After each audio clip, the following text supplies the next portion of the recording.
गांव में एक आदमी था, दूनी चंद। उसका नाम सुनते ही हर किसी के चेहरे पर चिढ़ का भाव आ जाता था। उसकी कंजूसी के किस्से दूर दूर तक मशहूर थे। दूनी चंद के घर में खाने के लिए पानी, पतली दाल और बासी रोटी परोसना आम बात थी। पत्नी सुहागनी और बच्चे उसकी हरकतों से तंग आ चुके थे। अरे देखो रामलाल, ईंटें सीधी रखा करो। अरे काम पूरा होते ही तुम्हारे पैसे मिल जाएंगे। साहब, ये दीवार का काम करने में मुझे 3 दिन लग गए। अरे अब तो पैसे दे दो। अरे भाई, 3 दिन तो तुम्हारे आराम करने में गए होंगे, हैं? अरे पैसे मैं बाद में दूंगा, अभी घर में रुपया पैसा नहीं है, हैं? आप बार बार ऐसा ही करते हो। अब मैं गांव के मुखिया के पास जाऊंगा। अरे जाओ जाओ, वो भी हमारा कुछ नहीं कर पाएगा। हाँ, सब जानते हैं दूनी चंद किसी का पैसा नहीं दबाता। मुखिया जी, दूनी चंद ने मेरा मेहनताना नहीं दिया और ये हर बार ऐसा ही करता है। सच कहते हो रामलाल, दूनी चंद मेरे यहाँ से सामान उधार लेकर पैसे नहीं लौटाता। अब तो मैं उसे उधार देना ही बंद कर दिया। ये मामला बढ़ता जा रहा है। दूनी चंद की हरकतों से पूरा गांव परेशान है। अब उसे सबक सिखाना ही पड़ेगा। कल पंचायत बुलाते हैं। अगले दिन गांव के चौपाल पर पंचायत लगती है। दूनी चंद, सुहागनी, रामलाल और अन्य गांव वाले इकट्ठा हैं। दूनी चंद, गांव के लोग तुमसे परेशान हैं। रामलाल का पैसा लौटाओ। अरे मुखिया जी, मेरे पास अभी पैसे नहीं हैं। जैसे ही मेरे पास पैसे आएंगे, मैं सबका हिसाब चुकता कर दूंगा। मुखिया जी, ये हमेशा यही कहता है, अगर इसका हिसाब नहीं होगा तो हम सब काम बंद कर देंगे। हाँ हाँ, हमारा पैसा चाहिए। दूनी चंद, अगर तुमने 2 दिन के अंदर सभी का पैसा नहीं लौटाया तो हम तुम्हारे खिलाफ सख्त कदम उठाएंगे।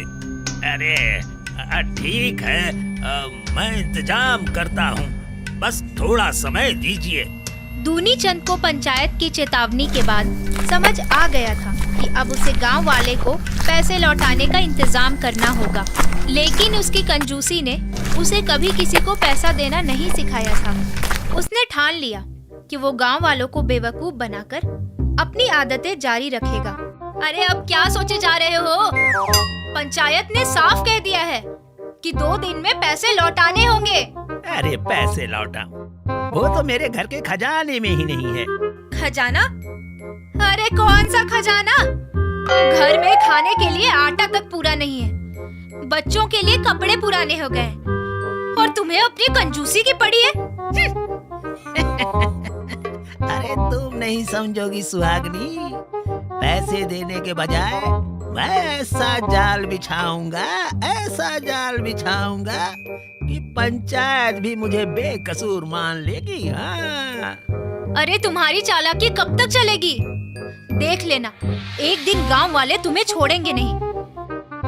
पहले ऐसा काम करता हूँ जिससे सबका ध्यान भटक जाए। हाँ। अगले दिन दूनी चंद गांव वालों के लिए भोज की घोषणा करता है।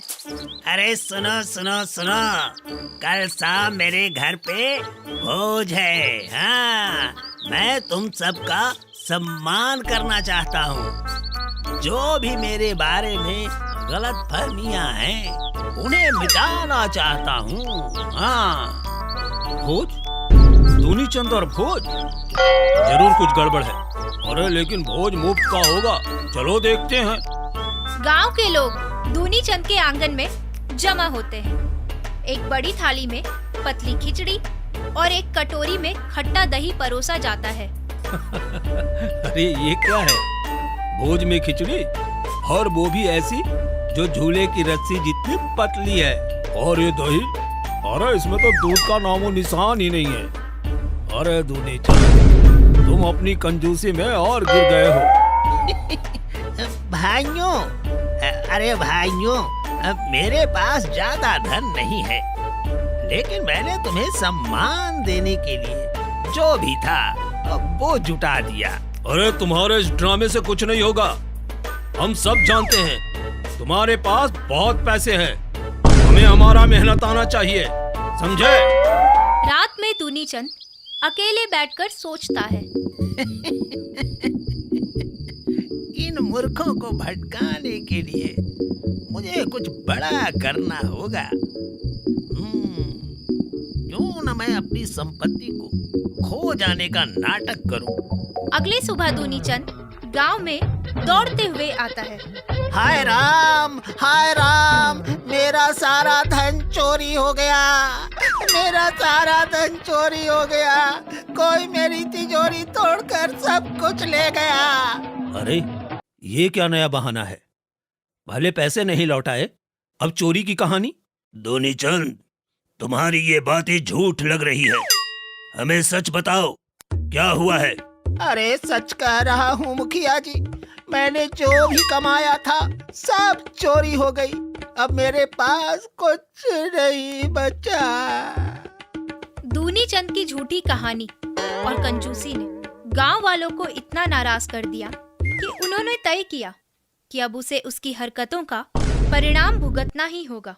पंचायत में गांव वालों ने एक साथ मिलकर दूनीचंद को सबक सिखाने की योजना बनाई। मुखिया जी, अब ये चोरी का बहाना बनाकर हमें बेवकूफ बना रहा है।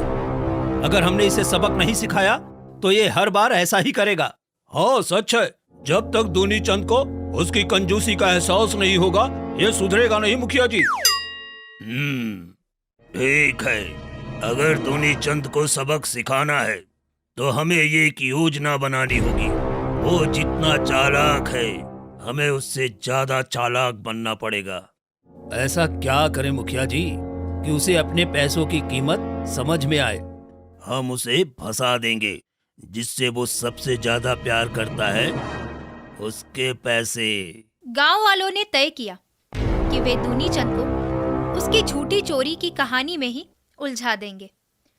कुछ गांव वाले दूनीचंद से दोस्ताना बात करने का नाटक करते हैं। दूनी भाई, सुना है तुम्हारे पैसे चोरी हो गए? ये तो बहुत दुख की बात है भाई। अरे हाँ भाई, मेरी तो किस्मत ही खराब है। अरे अब सोच रहा हूँ कि काम धंधा ही बंद कर दूं। अरे नहीं नहीं, हम सब तुम्हारी मदद करेंगे ना, लेकिन पहले ये बताओ कि तुम्हारे पैसे कहाँ रखे थे? ये तो राज की बात है, मैं ऐसे किसी को नहीं बताऊंगा। अरे भाई, अगर तुम नहीं बताओगे तो हम मदद कैसे करेंगे? हाँ, हो सकता है हमें चोर के बारे में कुछ पता चले। दूनीचंद को संदेह होने लगता है। अरे चिंता मत करो, हम सब मिलकर तुम्हारे पैसे ढूंढ लेंगे। अगले दिन गांव वालों ने दूनीचंद के घर के पास कुछ सिक्के और नकली गहने फेंक दिए। अरे ओ दूनीचंद भाई, ओ दूनीचंद भाई, इधर आओ इधर आओ। अरे तुम्हारे पैसे का कुछ हिस्सा यहाँ पड़ा मिला है। दूनीचंद दौड़ते हुए आता है। क्या सच में मेरे पैसे मिल गए? अरे हो, लेकिन लगता है चोर ने बाकी पैसे कहीं और छुपा दिए हैं। अरे भाई, तुम लोग जल्दी से ढूंढो, ये मेरे मेहनत की कमाई है। हाँ। अरे अगर मेहनत की कमाई है तो मेहनत से लौटाओगे भी ना। अरे गांव वालों का भी पैसा चुकाओ, तब तुम्हें ये वापस मिलेगा। अरे ये कैसी शर्त है? हाँ? मेरे पैसे हैं, मुझे ही क्यों लौटाने पड़ेंगे? अरे क्योंकि चोर ने कहा है कि जब तक दूनीचंद सबका पैसा नहीं लौटाएगा उसे अपना धन नहीं मिलेगा। गांव वाले हंसी छुपाते हुए दूनीचंद की बेचैनी का आनंद लेते हैं। दूनीचंद गांव वालों के पैसे चुकाने के लिए मजबूर हो जाता है। वो अपने पुराने छिपाए हुए पैसे निकालता है और गांव वालों को लौटाने लगता है। अरे ये लो तुम्हारे पैसे, अब मेरे पैसे कहाँ हैं? ये बताओ। हाँ? अरे अभी तो तुम्हें सबका पूरा पैसा लौटाना होगा, उसके बाद ही तुम्हारे पैसे मिलेंगे। अरे इन सब ने तो मुझे बेवकूफ बना दिया, लेकिन अभी मैं हार नहीं मानूंगा। हाँ। गांव वालों के जाल में फंसकर दूनीचंद ने मजबूरी में कुछ पैसे तो लौटा दिए, लेकिन उसकी कंजूसी और चालाकी अभी खत्म नहीं हुई थी। अपने पैसे गंवाने का डर और अपनी छवि बचाने की चिंता ने उसे एक और चाल चलने पर मजबूर कर दिया था। तुमने इतने दिनों में इतना झूठ फैलाया, अब तो गांव वाले सच में तुम्हें सबक सिखा देंगे। तू बस चुप रहा। हाँ? अरे इन मूर्खों ने मुझे बेवकूफ बना दिया, लेकिन अब मैं ऐसा जाल बिछाऊंगा कि सब खुद मेरी मदद करने पर मजबूर हो जाएंगे। हाँ, अरे अब क्या नया तमाशा करोगे? कल मैं पूरे गांव को बताऊंगा कि मुझे एक सख्त बीमारी हो गई है और मेरे इलाज के लिए मुझे दान चाहिए। तुम्हारी ये हरकतें तुम्हें कहीं का नहीं छोड़ेगी, देख लेना तुम। अरे भाग्यवान, तू देखती जा। हाँ, मैं अपने पैसे भी वापस लूंगा और इन गांव वालों से भी फायदा उठाऊंगा। हाँ। अगली सुबह दूनीचंद गांव के चौपाल में आता है। उसकी चालाकी भरी नजरें और लाचार मुद्रा देखते ही लोग चौंक जाते हैं। अरे भाइयों और बहनों, मेरी हालत बहुत खराब है। मुझे एक गंभीर बीमारी हो गई है।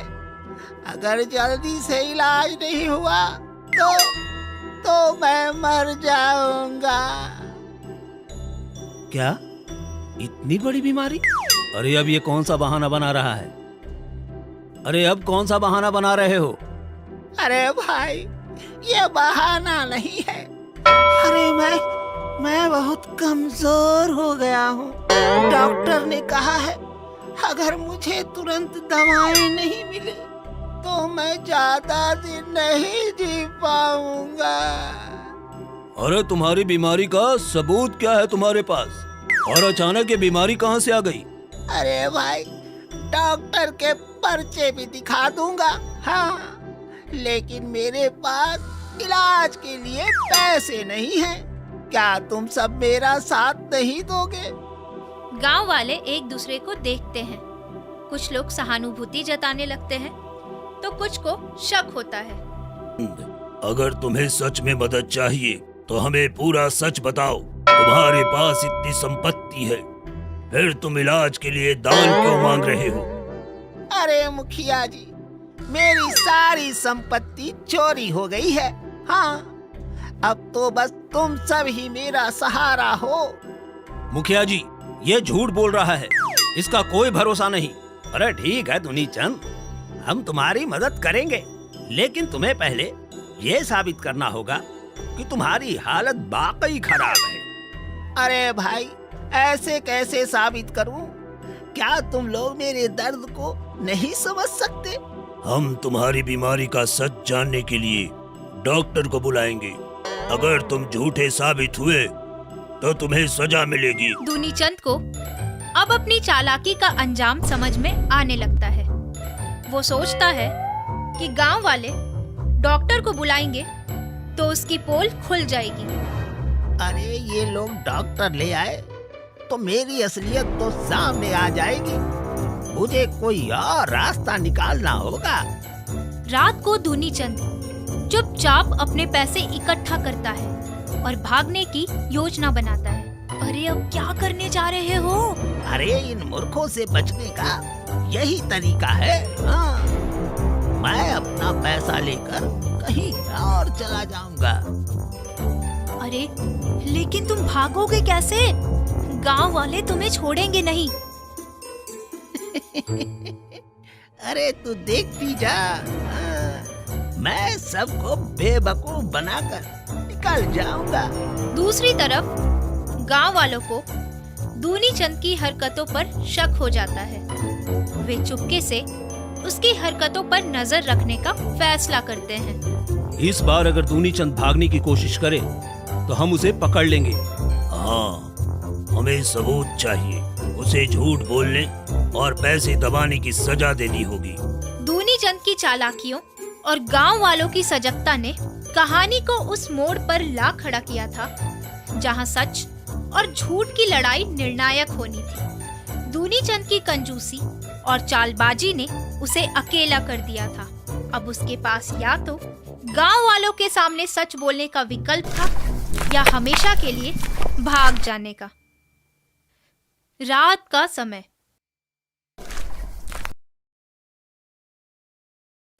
अगर मैं इन गांव वालों में और रहा तो ये लोग मेरा सब कुछ छीन लेंगे। हाँ, मुझे कहीं और जाकर नया जीवन शुरू करना होगा। जैसे ही वो घर से निकलता है, गांव वालों ने उसे पकड़ने की योजना पहले ही बना ली थी। अरे देखो, वही हो रहा है जिसका हमें शक था।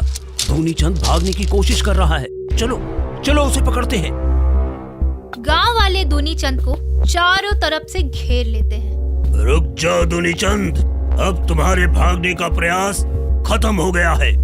अरे मुखिया जी, आप लोग मेरा पीछा क्यों कर रहे हैं? अरे मैं तो बस अपना सामान लेने निकला था। झूठ मत बोलो, तुम्हारी तिजोरी में क्या है ये हम सब जानते हैं। हाँ, अब सच बताओ या हम खुद खोलें? दूनीचंद को मजबूर होकर सच बताना पड़ता है। वो धीरे धीरे तिजोरी खोलता है, जिसमें ढेर सारे पैसे और गांव वालों के उधार का हिसाब लिखा हुआ होता है। अरे भाई, मुझे माफ कर दो। मैंने सबकी मेहनत का पैसा दबा लिया था, लेकिन अब मैं सब चुका दूंगा। दूनीचंद, माफी मांगने से कुछ नहीं होगा। आज से ये तिजोरी पंचायत के कब्जे में रहेगी और हम खुद तय करेंगे कि ये पैसे कैसे लौटाए जाएंगे। अगले दिन पंचायत में दूनीचंद के खिलाफ फैसला सुनाया जाता है। हमने तय किया है कि दूनीचंद गांव के हर व्यक्ति का पैसा ब्याज सहित लौटाएगा। इसके अलावा उसे गांव के लिए एक सार्वजनिक कुआं खुदवाने के लिए भी पैसे देने होंगे। ये उसकी सजा होगी। हाँ, यही सही सजा है। हाँ, यही सही सजा है। हाँ, यही सही सजा है। हाँ, यही सही सजा है। अरे हाँ, यही सही सजा है। मैं ये सब करूँगा, बस मुझे एक और मौका दीजिए। सजा के बाद दूनीचंद को अपनी गलतियों का एहसास होता है। वो धीरे धीरे गांव वालों का पैसा लौटाने लगता है और अपनी कंजूसी छोड़कर ईमानदारी से काम करने लगता है। देखा, अब सब तुम्हें पसंद करने लगे हैं। कंजूसी छोड़कर तुमने जो बदलाव किया वो सही था। अरे सच कहूँ तो ये बदलाव मुझे गांव वालों ने सिखाया है।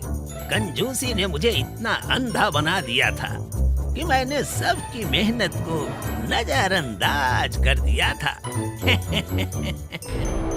अब मैं सुधर चुका हूँ। दूनीचंद की कंजूसी ने उसे एक वक्त पर सबका दुश्मन बना दिया था, लेकिन गांव वालों की शक्ति और अपने गलत कामों का एहसास